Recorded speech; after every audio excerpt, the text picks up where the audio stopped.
দাদারা দিদিরা সবাই কেমন আছেন? আজকের আপনাদের মাঝে নিয়ে আসছি দেশি খেজুর কিভাবে পাকানো যায় তার টেকনিক। আমরা এখন বাঁশের মাথায় কাশি বাঁধতেছি, কাশি বাঁধতে তারপর খাজুর গাছের নিচে যাইয়ে দেখবো যে কিভাবে খাজুর কাটা যায়। এখন চেষ্টা করতে আসি, দেখি যে খাজুর কাটতে পারে কিনা।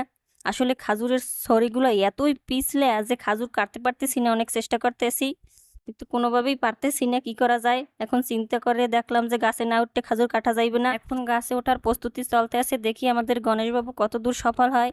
সে কিন্তু দেখেন গাছে উঠতে গেছে। এখন গাছে উঠতে খাজুর কাটার চেষ্টা করতেছে কিন্তু পারতেছে না, হাঁটুতে একটা কাটা ঢুকে পড়ছে। খাজুর কাটতে কাটতে নিচে ফালাইতেছে, আমারে ক্যাচ ধরতে বলছে, তা তো আমি একটাও ক্যাচ ধরতে পারতেছি না, সব নিচে পড়ে যাইতেছে। কতগুলো খাজুর কাটছে, সব খাজুরগুলো মুই দেখেন গুছাইতেছি, গুছাইয়ে দেখি কতগুলো খাজুর হয়েছে। এতগুলো খাজুর দিয়ে মুই করবো নাকি? দেখেন খাজুরগুলো কত সুন্দর দেখাইতেছে। এগুলো নিয়ে এখন পুকুরি ভিজামু মোরা।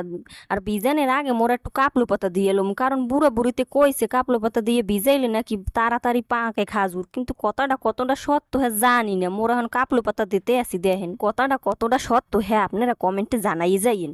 আর এখন দেখেন মুই একটা একটা কাপলু পাতা কিন্তু বর্তে আছি খাজুর ছড়ার মধ্যে। এখন খাজুর কিন্তু পানিতে ভিজেই রাখবো, কাল সকালে আপনাকে দেখা মনে উঠানের পর কেমন কি হয়। বেন নেলে খাজুর উড়াইতে যাইয়ে দেখি উড়াইয়ে একসের কাদা পড়ে গেছে। এত কাদা পড়বে বুঝলে ঘরে পাতিলে ভিজাইয়ে রাখতাম। এখন দেখকে লই দি খাজুর কতটি পাকছে। উড়াইয়ে দেখি খাজুর দি বেশি পাহে নাই, যে পাহাড় কথা হের চাই অনেক কম পাকছে। আসলে ব্যাপারটা কি বুঝতে পারলাম না। লবণ জলে ভিজাইছি এই জন্যই মনে হয় খাজুর খাজুর দিয়ে ধেই ফাটে গেছে।